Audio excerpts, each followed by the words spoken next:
Friends, మనం ప్రపంచంలో అనేక రకాల గ్రామాలను చూస్తూ ఉంటాం. కానీ ఇప్పుడు మనం తెలుసుకోబోయే గ్రామం గురించి వింటే ఆశ్చర్యపోతారు.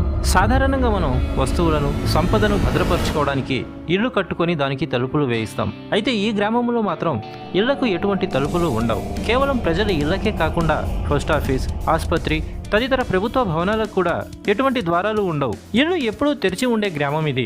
ఇక్కడ మరో ఆశ్చర్యకరమైన విషయం ఏమిటంటే ఇప్పటి వరకు ఇక్కడ దొంగతనం అనేది జరగలేదు.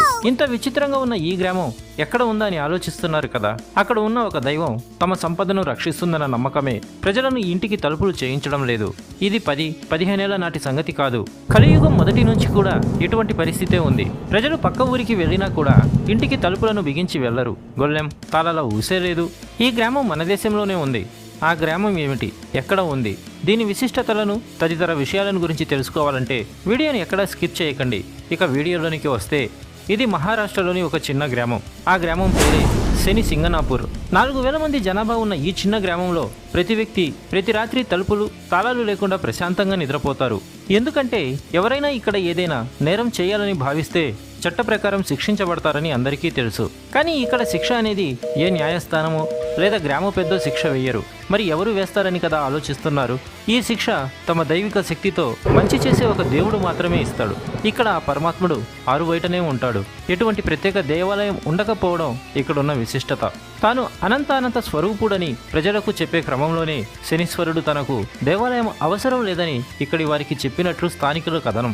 శని సింగనాపూర్ అనే గ్రామం ప్రసిద్ధ పుణ్యక్షేత్రమైన షిరిడి నగరానికి, ఔరంగాబాద్ నగరానికి మధ్యలో నెలకొని ఉంది.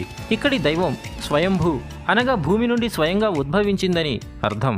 నల్లని గంభీరమైన రాతి విగ్రహం. ఖచ్చితంగా ఏ కాలానికి చెందిందో ఎవరికీ తెలియదు. అయినా చాలా కాలం నుంచి ఈ విగ్రహాన్ని ఇక్కడ పూజిస్తున్నారు. హిందూ మత గ్రంథాల ప్రకారం సూర్యదేవుడికి 2 కుమారులు, శనిదేవుడు, యముడు.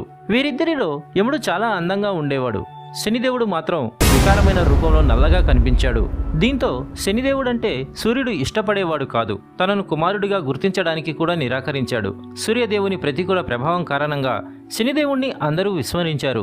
దీంతో శనిదేవుడు కూడా తన తండ్రి ద్వేషం పెంచుకునేలా చేసింది.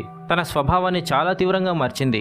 అయితే శనిదేవుడు అత్యంత శక్తివంతంగా మారాడు. ప్రసిద్ధమైన శక్తి కర్మలను నియంత్రించే సామర్థ్యాన్ని సంపాదించాడు. హిందూ మత విశ్వాసాల ప్రకారం ప్రతి ఒక్క కర్మకు ఏదో ఒక ఫలితం ఉంటుంది.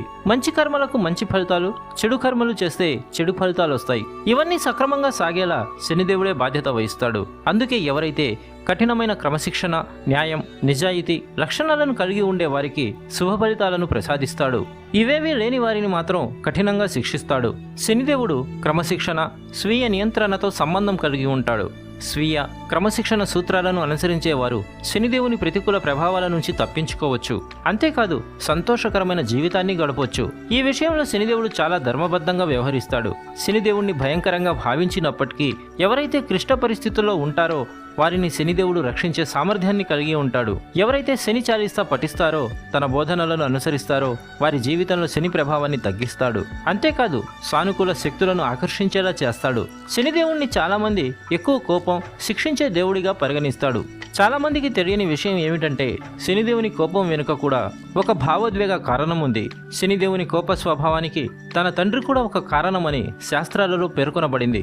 చెడు ఆలోచనలు, చెడు పనులు చేసే వ్యక్తిపై శనిదేవుడి చెడుచూపు పడి జీవితం అధోగతి పడుతుంది. అసలు శనిదేవుడి వల్ల నష్టాలు ఏమిటి అనేది తర్వాతి వీడియోలో తెలుసుకుందాం. ఫ్రెండ్స్, ఇటువంటి లేటెస్ట్ వీడియోల కోసం మా ఛానల్ని సబ్స్క్రైబ్ చేసుకోండి. వీడియో నచ్చితే లైక్ చేయండి, షేర్ చేయండి. Thanks for watching.